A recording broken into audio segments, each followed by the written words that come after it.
کبھی آپ کے ذہن میں یہ سوال آیا ہے کہ اگر انسان مٹی سے بنا ہے، فرشتے نور سے، جن آگ سے، تو یہ جانور یعنی کتے، بلی، مچھلیاں اور باقی مخلوقات کو اللہ تعالیٰ نے کن چیزوں سے بنایا؟ کہا جاتا ہے کہ ایک بلی اگر خود آپ کے پاس چلی آئے تو مطلب اللہ کی طرف سے آپ کو 3 اشارے ملتے ہیں جنہیں وہی سمجھ سکتا ہے جو اللہ کے زیادہ قریب ہوتا ہے۔ یوں تو اللہ تعالیٰ کے دنیا کو تخلیق کرنے کا مقصد انسانوں کی سمجھ سے بالاتر نہیں، کیونکہ اللہ تعالیٰ نے انسان کو سوچنے سمجھنے کی صلاحیت سے نوازا اور قرآن پاک میں بھی کئی جگہوں پر انسانوں کو غور و فکر کی دعوت دی۔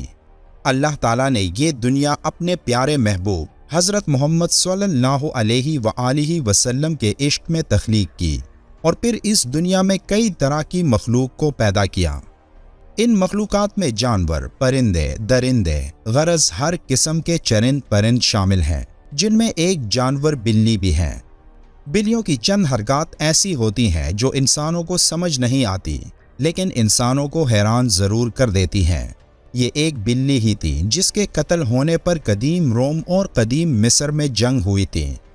اس ویڈیو میں ہم آپ کو ایسی معلومات دینے والے ہیں جو آپ میں سے بہت کم لوگوں نے ہی سنی ہوگی، جیسے کہ ایک بلی کی زندگی کا پہلا سال ایک انسان کے 15 سالوں کے برابر ہوتا ہے اور بلی کی زندگی کا دوسرا سال ایک انسان کے 25 سالوں کے برابر ہوتا ہے۔ یہ ایسا جانور ہے جو اپنے کانوں کو 180 ڈگری پر موڑ سکتا ہے۔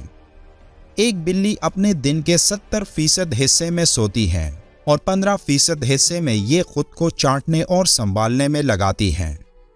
شاید یہ بات آپ جانتے ہوں گے کہ ایک بلی کے فضلے میں خطرناک قسم کی بیماریاں موجود ہوتی ہیں، لیکن حیران کن طور پر دنیا کی ایک مشہور کافی برانڈ میں یہی فضلہ استعمال کیا جاتا ہے۔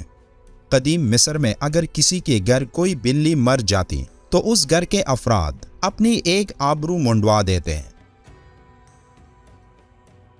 ایک بلی میں کئی حیران کن خصوصیات اور بھی ہیں، لیکن آج ہماری ویڈیو کا مقصد اس وجہ کو تلاش کرنا ہے جس میں بلیوں کے بارے میں سوال کیا جاتا ہے کہ عید الاضحیٰ کے روز بلیاں کہاں غائب ہو جاتی ہیں۔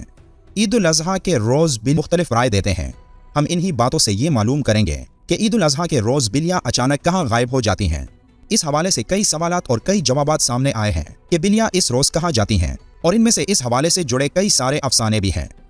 کئی روایات میں بلیوں کے غائب ہونے کے پیچھے کئی اہم وجوہات ہوتی ہیں، اور ان میں سب سے اہم وجہ یہ بتائی جاتی ہے کہ بلیاں اس دن سب سے گندی جگہوں پر جاتی ہیں جہاں ان کے لیے بہت سارا گوشت پڑا ملتا ہے، جو عید کے روز قربانی کے بعد اس جانور کی باقیات کی صورت میں ان کو مل جاتا ہے، جنہیں لوگ گند کے طور پر پھینک دیتے ہیں۔ اسلامی تعلیمات میں عید الاضحیٰ کی صبح بلیوں کے غائب ہونے کی کئی وجوہات بیان کی گئی ہیں۔ خاص طور پر جس وقت قربانی کی جاتی ہو تب یہ بلیاں آپ کو اپنے ارد گرد نظر نہیں آئیں گی، جس کی وجہ سے کئی لوگوں کے ذہنوں میں یہی خیال آتا ہے کہ ایسا کیوں ہوتا ہے اور بلیاں اچانک کہاں چلی جاتی ہیں۔ اس کی وجہ کو کئی کتابوں میں اس طرح بیان کیا گیا ہے کہ بلیاں اس دن ان جگہوں پر جاتی ہیں جہاں قربانی کے جانوروں کا گوشت، چربی اور کال کو گرایا جاتا ہے۔ یہ وہ ایک وجہ ہے جسے کئی کتابوں میں لکھا گیا، لیکن اس کی ایک اور وجہ بھی بتائی گئی ہے، اور وہ یہ کہ ایک بلی خون دیکھ کر ڈر جاتی ہے، اور عید الاضحیٰ کے روز ہر جگہ جانوروں کا خون نظر آتا ہے جو ان بلیوں کو خوف زدہ کر کے انہیں وہاں سے جانے پر مجبور کر دیتی ہیں۔ کئی لوگ یہ بھی کہتے ہیں کہ عید الاضحیٰ کے روز بلیوں کے غائب ہونے کی اصل وجہ کے پیچھے وہ زبردست حکمت ہے جس کا علم صرف ایک اللہ کو معلوم ہے۔ اس بارے میں کئی وضاحتیں موجود ہیں جن کے بارے میں ہم نے آپ کو بتایا کہ بلیاں عید الاضحیٰ کے روز کہاں اور کیوں غائب ہو جاتی ہیں، جو واقعی میں ایک حیران کن بات ہے اور جس کے بارے میں ہم نے کبھی توجہ ہی نہیں دی۔ لیکن اس کے بارے میں ایک وضاحت ایسی بھی ہے جس کے بارے میں سوچا جا سکتا ہے کہ عید الاضحیٰ کے روز قربانی کے وقت فرشتے حاضری دیتے ہیں، اور ان فرشتوں کو دیکھ کر ان کے ڈر کی وجہ سے بلیاں وہاں سے غائب ہو جاتی ہیں۔ قرآن و حدیث میں اس حوالے سے کوئی وجہ بیان نہیں ہوئی جس کی وجہ سے عید الاضحیٰ کے روز بلیوں کے غائب ہونے کو ہم اسلام سے نہیں جوڑ سکتے ہیں، کیونکہ صرف عید ہی نہیں بلکہ دنیا بھر میں مختلف مذاہب کے تہواروں میں بھی یہ بات سامنے آئی ہے، اور کئی لوگ یہ بھی کہتے ہیں کہ بلیاں اس روز کہیں نہیں جاتی، بلکہ انہوں نے خود اپنی آنکھوں سے بلیوں کو ان تہواروں کے روز دیکھا ہے۔ بلیوں کی پیدائش کے حوالے سے روح المعانی میں درج ہے کہ فرشتے نور سے، جن آگ سے اور انسان مٹی سے بنا ہے، اور کتے، بلی، مچھلی اور دیگر جانور اور بقیہ مخلوقات انسان کے تابع کر کے مٹی اور پانی سے بنائے گئے۔ کئی لوگوں کے ذہنوں میں یہ خیال بھی آتا ہوگا کہ بلیوں کو پیدا کرنے کے پیچھے اللہ کی کیا حکمت پوشیدہ ہے۔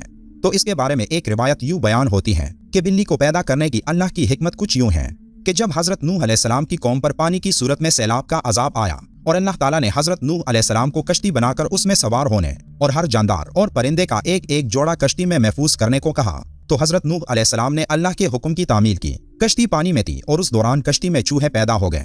انہوں نے کشتی کو کاٹنا شروع کر دیا، جس کی وجہ سے کشتی میں پانی داخل ہونے کا خدشہ پیدا ہوا۔ تب حضرت نوح علیہ السلام نے اللہ سے دعا کی کہ اے پروردگار مجھے ان چوہوں سے نجات دلائے۔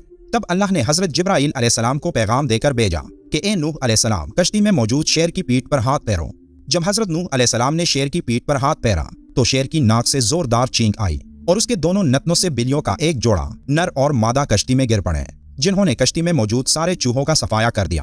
تاہم یہ بات غور طلب ہے کہ سارے چوہوں کا صفایا ہو جانے کے بعد بھی چوہوں کی نسل دنیا میں کیسے باقی رہی؟ تو ممکن ہے کہ سیلاب کے بعد بلی کے نتنوں سے بذریعہ چینک وہ چوہے بھی باہر نکلوا لیے ہوں۔ اس کے بارے میں اللہ بہتر جانتا ہے۔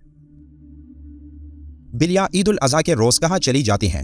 اس بارے میں آپ کی کیا رائے ہے؟ کمنٹس میں ضرور بتائیے گا۔ ملتے ہیں ایک اور معلوماتی ویڈیو میں، تب تک کے لیے